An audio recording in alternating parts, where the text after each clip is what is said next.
মনে করছি এই বিষয়ে ভিডিও বানাতে না, কিন্তু একটা ভিডিও বানাতেছি ফেম ব্যাকের জীবনে আইয়ে ফেম আইয়ে হিলে বলে যে মরে যাইতে হবে, এটা তো কোনো বিষয় না। আত্মহত্যা ব্যাস কিছু সমাধান ন। আত্মহত্যা ছাড়াও জীবনে আছে, মাইয়া মানুষ জীবনে আইব যাইব, কত মানুষ আইব, হিলে বলি কি আত্মহত্যা করি এলে কোনো কথা আছে? ইগে যাইলে আর ইগে এক জায়গায় তো দুসরা আয়গা, কথা আছে না? পয়সা ফেকো আর তামাশা দেখো ব্যাগের জীবনে আজ জীবনে গিয়ে ফেমিকে আইছিল তো আয় কি হয়েছে হিটিয়ে আরে থ্রিফল ভাবে দোকা দিয়ে আরেকবার আর বিয়ে করেছে লিখে আমি মরি গেছি নি, মরি নত। আসলে মরণ ব্যাগ কিছু সমাধান ন। আর বন্ধু সানজু, জীবন, মিজান, হাসান, তারপরে সজীব বিগুনে তো ফেম করছিল। আচ্ছা ইমনের কথা বাদ দিলাম, এত তো হয়েছে এত তো দু আসলা দুধ বাদ, এত দুধ বাদ, এদের কথা লাভ নাই, এদের কথা বাদে দিয়ে দিলাম।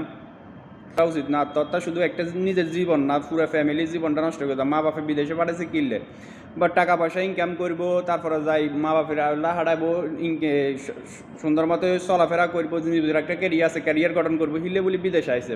তো বিদেশে একটা মাইয়ের জন্য যে জীবনটা নষ্ট করে দেবে, এটার তো কোনো মানে হয় না। মানুষের জীবন তো একটাই, এটার উপভোগ করার দরকার।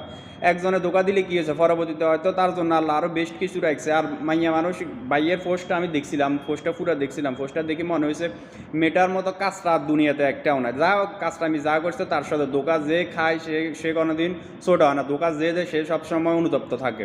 তো দোকা খাইছে ঠিক আছে, দোকা খাই নিজের সংবেদনশীল, কিছুদিন যাইলে টাইম যাতে যাতে আস্তে সব কিছু সমাধান হয়ে যেতে, সব কিছু টাইমের উপর নির্ভরশীল।